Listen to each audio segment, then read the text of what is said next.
Today I'm going to walk you through how and why I swapped out my PC cases. I'm EVGA, and this is Retro Revive.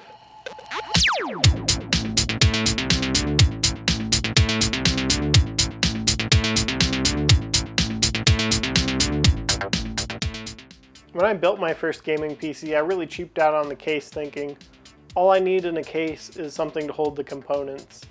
And while this was fine when I built it, once I upgraded to SLI, things got pretty dicey, and in the end I had to do unspeakable things to get this computer to not overheat. So the original case I got is a micro ATX case called the Cougar Spike. And I got it because it was just $35 on Amazon. From the beginning, this case couldn't draw in a lot of air, as it had a top-mounted PSU, two 5¼ inch and one 3½ inch external drive bays, and essentially no room for cable management.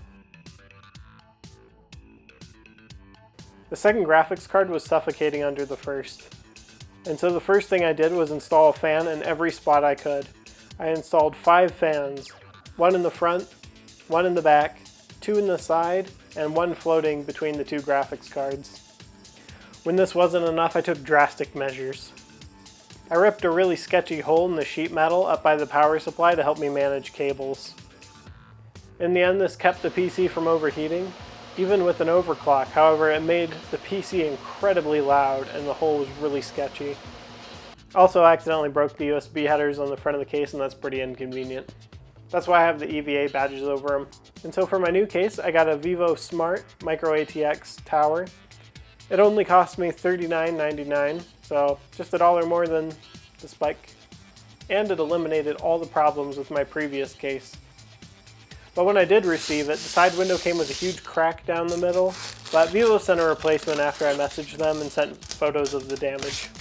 The front and top are covered with a mesh that allows the PC to breathe.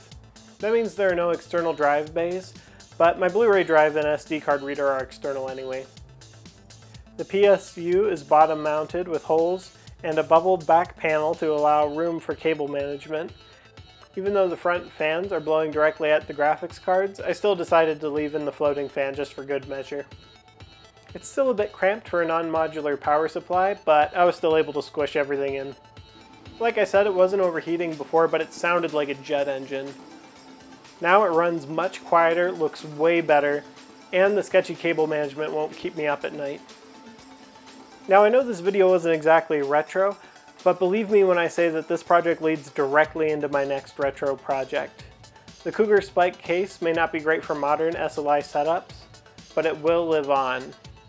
And if you like this video, let me know in the comments below. And like always, there's an accompanying written blog on my website at retrorevive.envga.com. Check it out.